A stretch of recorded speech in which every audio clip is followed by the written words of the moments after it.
Boa noite, queridos amigos do The Sagres. Mais uma vez estamos aqui para falar sobre mais um capítulo do Evangelho, o Evangelho segundo o Espiritismo, Evangelho de Jesus. Hoje nós vamos falar do capítulo número 26, que tem como título Dai gratuitamente o que gratuitamente recebestes. Essa é uma orientação de Jesus para que a gente não comercialize aquilo que é de Deus, aquilo que é divino, aquilo que a gente recebe de graça, aquilo que a gente tem a obrigação de compartilhar gratuitamente. Necessariamente nós não temos a obrigação de compartilhar, mas a partir do momento que nós nos predispomos a fazer isso, nós temos que fazer gratuitamente, porque não é nosso, nós só vamos ser instrumentos para passar adiante aquilo que nós recebemos de Jesus.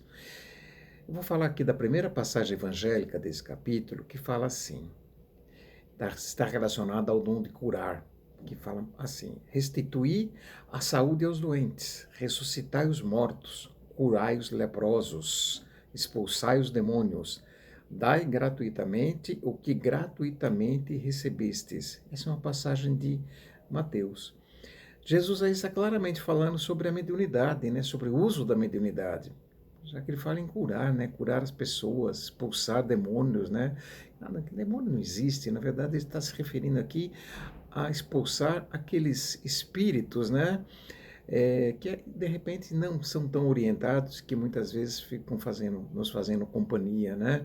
Muita, na maioria das vezes, porque nós mesmos é que atraímos, né? Então, Jesus está fazendo uma alusão clara aqui ao uso da mediunidade, né? E a mediunidade, ela é um dom que nós recebemos gratuitamente. Todos nós somos médiuns, uns com mais clareza, com mais intensidade, outros menos, mas todos nós, nem que seja a partir de uma pequena intuição, às vezes chegando até aquela situação daqueles médiuns que têm evidência, que tem uma mediunidade muito apurada, né? Mas todos somos. E é um dom que recebemos. Para quê? Para a gente vender, para ganhar dinheiro com isso? De jeito nenhum. Ele é usado para a gente mesmo, para a nossa melhoria, para o nosso aperfeiçoamento e para o nosso próximo, para usarmos para o nosso próximo. Então, não me parece que é de bom tom usarmos aquilo que não é nosso e cobrar por aquilo, né? Porque o que aconteceria se todos esses, vamos dizer assim, esses dons fossem cobrados? Os pobres não teriam acesso, já seria um grande erro, né? O médium estaria recebendo pelo trabalho dos espíritos. Não é certo, é imoral.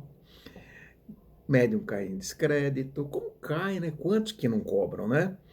E também tem um detalhe, que esse é o mais importante de todos. Os espíritos, eles se aproximam dos médiums, os bons espíritos, para que a partir da mediunidade desse médium, esses espíritos transmitam ensinamentos, transmitam coisas boas. Eles fazem isso quando eles percebem que o médium tem crédito, quando o médium está usando bem aquela mediunidade. Quando isso não está acontecendo, um dos sintomas é quando ele começa a cobrar por isso. Por exemplo, sabe o que acontece com esse espírito? Ele se afasta. Então aí é o momento que o médium ele começa a dar espaço para espíritos que estão no mesmo padrão vibratório dele, e isso é ruim. Outra passagem evangélica que fala sobre as preces pagas, né? O que acontecia lá na antiguidade, na época do Cristo, né? Quando falecia alguém, né, que tinha lá uma fortuna, que tinha um dinheiro, enfim, muitos religiosos se apresentavam para as viúvas e eles cobravam fortunas para orar pela casa, orar por ela. Eles diziam que a partir daquelas preces que essa viúva, que essa família seria amparada. E eles acabavam retirando dinheiro dessas pessoas, né? E cobrando pelas preces, né? Então aí tem essa passagem evangélica de Jesus que diz assim: cuidado com os fariseus que se exibem com longas túnicas, que gostam de ser saudados nas praças públicas e de ocupar os primeiros lugares, que a pretexto de extensas preces devoram a casa das viúvas. Essas pessoas receberão condenação mais rigorosa. Isso é uma passagem de Mateus. A prece, gente, é um ato de caridade. É um impulso que vem do coração, né? Não pode ser cobrado, né? Aí a gente ouve muito aquela passagem evangélica que diz assim, é dando que se recebe, né? E muitos se aproveitam dessa passagem evangélica para, de repente, cobrar. Não é certo. Não é esse o sentido. O dando não é dando dinheiro, é dando algo do seu coração, algo que vem de dentro. Aí sim a gente recebe, e isso acontece muito. Toda vez que a gente faz a caridade para alguém, pode ter certeza, nós recebemos em dobro. Tá? Acho que esse é o sentido maior. Não um sentido para, a partir disso, cobrar por uma prece, cobrar por uma oração, né? Enfim. Outra coisa, pedir para os outros, né? Muitas vezes chegam para mim e falam, escuta, você vai lá na casa espírita hoje? Oh, põe meu nome lá, reza para mim. A gente coloca. Faz sentido? Faz. Nós estamos fazendo uma caridade para aquela pessoa. Mas o ideal é que a pessoa faça a sua prece. Sabe? Tem muitos que falam, mas eu não sei orar. Todos nós sabemos orar. É muito simples. Se as pessoas não quiserem se apegar a uma fala decorada, a uma prece decorada, bate um papo com Deus, bate um papo com Jesus, eleve o pensamento, pense em coisas boas, pense em coisas interessantes que fazem a diferença para a sua vida, espiritualmente falando. E nesse momento converse com Deus, converse com Jesus. E necessariamente não precisamos pedir para ninguém.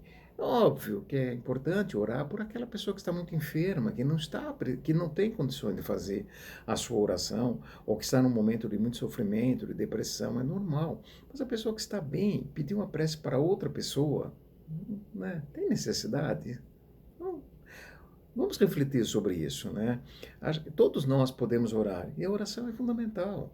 A oração é uma das receitas que Jesus nos ensinou, né? Orai e vigiai, ou seja, orai, esteja atento, esteja sempre pronto para se conectar com os nossos amigos espirituais superiores, para se conectar com Jesus, se conectar com Deus e vigiar. O que é vigiar? Ficar atento para que não baixemos o nosso padrão vibratório, para que estejamos sempre bem com a gente mesmo. É uma receita boa, né? E para isso, quando estamos com a nossa saúde plena, nós podemos fazer isso normalmente, ninguém precisa fazer por nós, ok? Terceira passagem evangélica desse capítulo é aquela que fala sobre os vendilhões do templo, né? Acho que todo mundo já ouviu falar, né? Aquela cena que aparece, nós já vimos em muitos filmes, né? Que Jesus entra no templo e começa lá a quebrar tudo, chutar aquelas barracas, expulsando os vendilhões, dizendo que aquela era uma casa de oração, que era a casa do Pai, né? E condenando, né, a atitude, né? Vou colocar alguns contextos aqui importantes, tá? Primeiro, que a gente tem que sempre partir por uma linha de coerência. Impossível imaginar Jesus, numa atitude tão hostil assim. É possível que Jesus tenha mesmo orientado, mas de uma forma doce, como ele sempre fez, em todos os seus atos. Não combina. Não combina com a gente imaginar Jesus chutando, né, gritando, enfim. Talvez ele tenha usado energia, mas usado energia de uma forma doce, porque ele nos orientou a sermos assim o tempo todo, né? Então, esse é um primeiro contexto que é importante, né?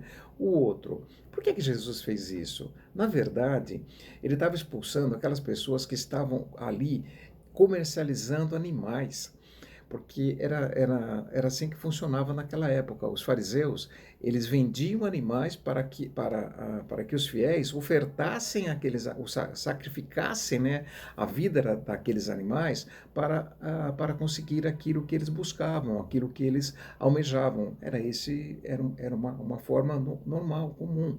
E Jesus veio e achou aquilo totalmente fora de contexto, né? Colocar animais para sacrificar animais, né? Isso não consta, né, nos ensinamentos de Deus e passou longe dos ensinamentos de Jesus.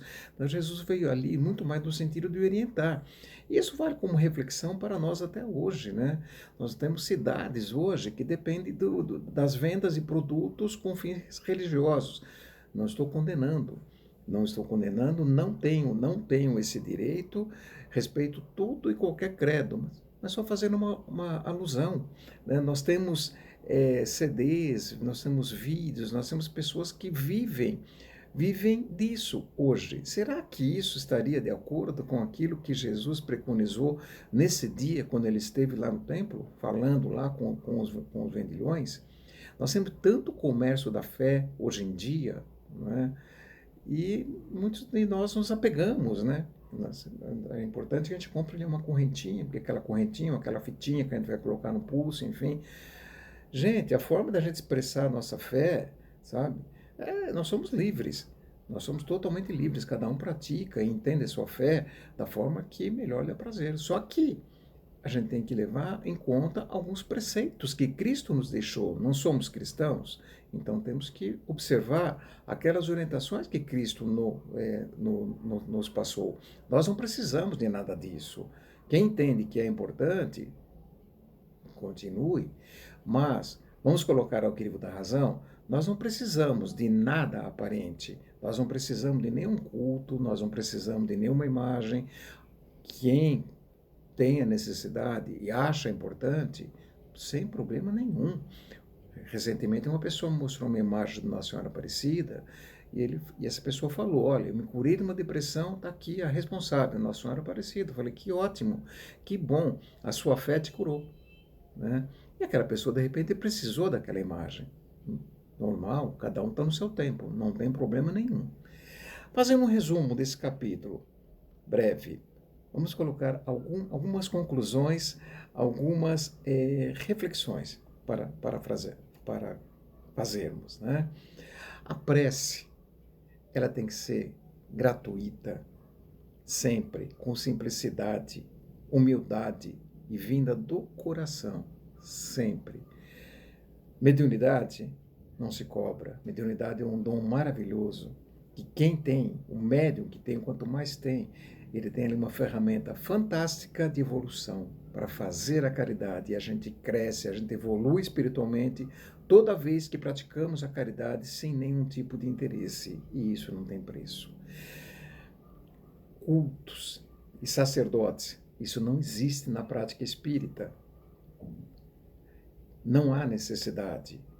Respeitamos todos e qualquer culto que tenham esses cultos, esses atos exteriores, normais, os sacerdotes, mas Jesus mesmo, em momento algum, colocou isso para a gente. Ele sempre colocou exemplo para que a gente multiplicasse com aqueles que estão à nossa volta. Né? Dentro ainda da prática espírita, tá? Não existe proselitismo. O que é proselitismo? Nós não fazemos propaganda da doutrina, nós não falamos que a doutrina espírita é a melhor. Até porque nós entendemos a doutrina dos espíritos muito mais como uma filosofia, como uma ciência, como um código de conduta a ser seguido. Também religião, pela ligação que nós fazemos com Deus, pela ligação que nós fazemos com os ensinamentos de Jesus. Mas muito mais para cultuar e levar em consideração as reflexões que são importantes para nós no seu aspecto filosófico, principalmente. E a gente convida os interessados a conhecer, ou nem convidamos. Às vezes nós passamos exemplo, nossa forma de conduta, como de repente a melhor propaganda. Não fazemos proselitismo, não convidamos ninguém a ser espírita. A prática da mediunidade, só reforçando, ela tem que ser conforme a doutrina dos espíritos nos orienta e de acordo com a moral cristã. Ok? E respeitamos também todo e qualquer tipo de manifestação religiosa, porque, como já disse aqui, cada um tem exatamente o seu tempo e é natural que cada um manifeste a sua fé, sempre de acordo com aquilo que entende como importante.